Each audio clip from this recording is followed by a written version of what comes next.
1927 by the Canadian National Railroad. Next door up is the Charlottetown Fire Department. On the front lawn is a 1929 American Grand. And if that thing's out the driveway, folks, we won't see rain today. That's better than the Weather Network. The province of Prince Edward Island only has 8 paid firefighters. The rest are all volunteer. So most fire departments on PEI are volunteer. That's what the men do Monday nights. For a source of excitement. Right, Max?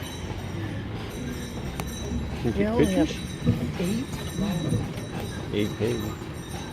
No, Frank up here. Frank's a rescue horse. Yeah. And that's actually how I met the Amish, Mr. Frank. Frank was on the truck headed to the plant. And I saw the truck go by, and every horse owner knows what this truck's doing. And I saw Frank on there towering above all the rest, so I talked to the driver, and he said, Sarah, he got on the trailer real quiet. He said, for $600 I'll unload him now. So I went to 4 bank machines, got the $600, gave it to him, and I had to stand in the parking lot with Frank till my husband came with the truck and trailer. So I brought Frank home, put the harness on him, he drove perfect, got on his back, he rode perfect. Couldn't figure out why they were shipping him. Whoa! Till I phoned the farrier to put the shoes on him, then I found out why Frank was on that truck. What's up, boys? So, we went through $1,000 worth of tranquilizer. I had 2 farriers quit on me, told them never to phone me for this horse again. Then I went up to the Amish, and you should see Frank get his shoes on now. He stands perfect. So this church here, this was built in 1825. It's the Church of St. James. Real popular ghost story attached to this. Actually, Canada Post, our mail system, did commemorative stamps on ghost stories 2 years ago, and this one made the cut. So in 1906, there was a sea captain that lived on the opposite side of Charlottetown. One morning at 5 o'clock in the morning, he was walking towards the ship when he heard the bell start tolling on the church. Wondering what was going on, he made a run for it, where he ran into the pastor running out of his house, wondering the same thing. When they got to the church, there were 3 ladies in long white dresses on the front doorstep that ran inside, so they chased after him, but the door was locked. So the pastor fumbled around, got his keys, opened the door, and saw the ladies running up the bell tower, so they chased after him. When they got to the top, the ladies were gone, and the bell struck its 9th and final toll. They found out later that day that the Fairy Queen had sank, and that's the ship that carries mail and passengers between Nova Scotia and Prince Edward Island. 9 people died, 3 ladies from that church. And that story is very well documented. And the stamp, so if you ever get a letter from Canada, it's a 3D stamp. So you turn it one way, you see the ghost, you turn it one way, you see the church. Yeah. I'm meaning to order them. It's called Haunted Canada. Stamp.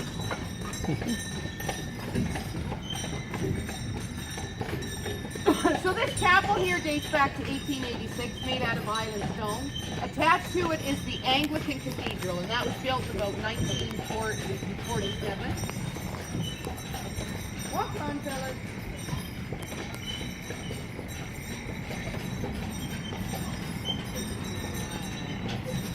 Whoa. Max is totally off. Okay.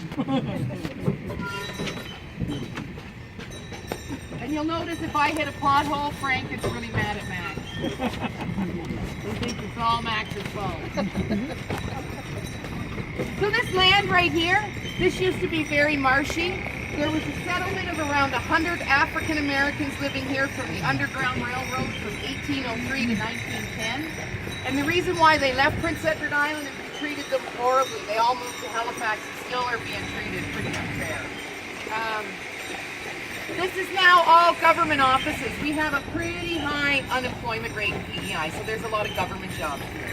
Tax Center for all of Canada, Department of Veteran Affairs, those types of places. We do have growing industry here on PEI, and one of those is gaming, making video games, and aerospace. So we tune up a lot of airplanes here on PEI. Right, Max? Where are you, Max? The water. And you'll notice, Frank, I have 3-year-old twin daughters. And when I need them out of the way for a minute, I just put them in a stall with Frank. He just drops that big old head, never moves. Max would squish the 2 of them. Yes. And if anybody's never ridden a horse and they're nervous, I put them on Frank because Frank won't move. Literally won't move. Whoa. He knows when you're serious or not. Come on up and hug. That house there sold for $1.1 million last year. It's got 9 apartments in it. So yeah, average price of a home here is $160,000. So we're about 50% retired on PEI, and that's not counting people that have cottages here. That's only people that file income tax. Average temperature of the water is 70 degrees, but it got a lot hotter, and that would be 20 degrees Celsius. We were out deep sea fishing, and the temperature of the top of the water was 29 degrees Celsius. So I don't know what that is Fahrenheit. And we didn't catch anything. Too hot. Too hot.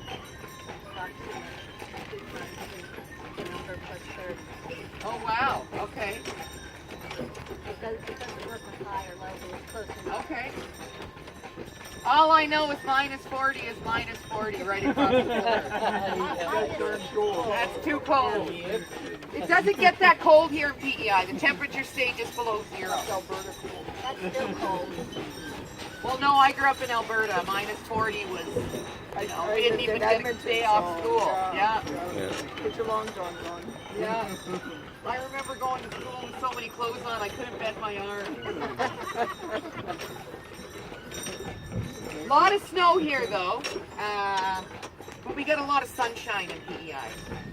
So if you could get a 3-day blizzard where they shut, the plows aren't allowed out on the roads because you can't see.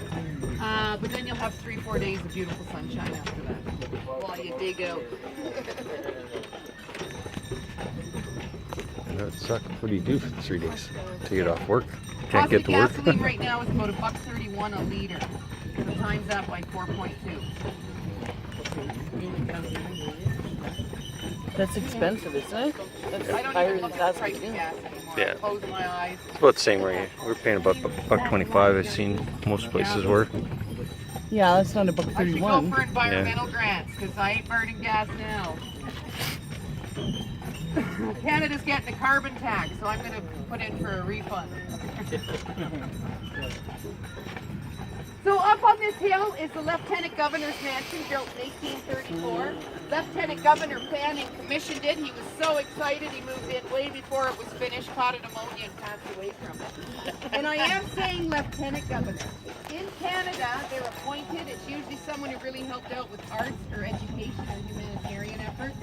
They represent the Queen of England in her House of Commons, and they sit to her left-hand side. Basically what they do is hand out ribbons and sign out bills. This is Victoria Park. Inside that little white fence over there are 6 fully operational cannons pointed right at the mouth of the harbor. We're well protected. Those cannons were a gift to us in 1799 by Prince Edward, and that's when we named the island Prince Edward Island.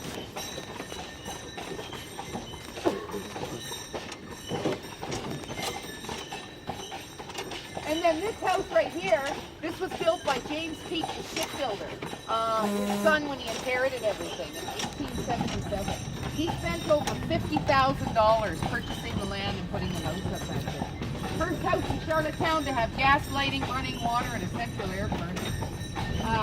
That's owned by the province, so you can walk back and see it.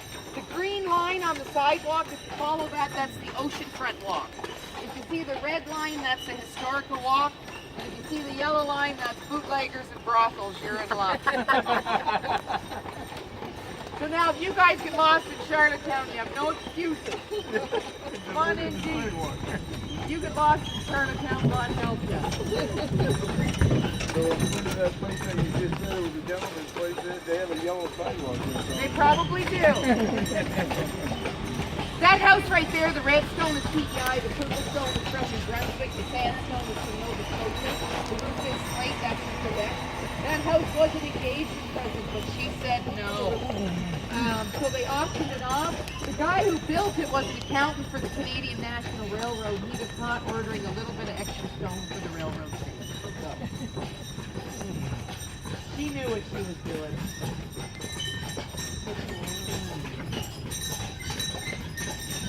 We love playing chicken, by the way. Now you tell us. Yeah. Hello.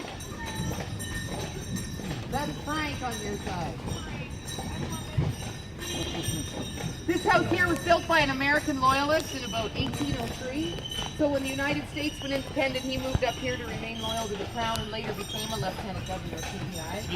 Now, in PEI, it's just keep good care of your property to fit in around here. If you don't mow your lawn, a neighbor will do it for you, and then you won't get spoken to for a week. That house was probably painted about 8 years ago. So, to give you an idea of the maintenance on the home. This one here was built in 1897 by one of the local wine merchants who survived our very long prohibition by supplying all the churches. They had satellite back then? That house sold 2 years ago for $879,000. I love telling people from Toronto and Vancouver the prices of our houses. This one on the water was listed last fall at $1.8 million.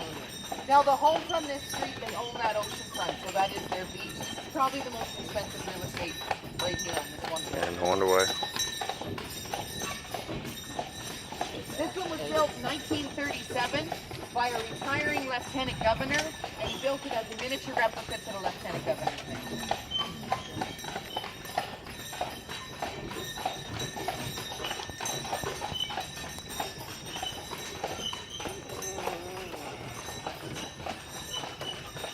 Ramshackle lawn.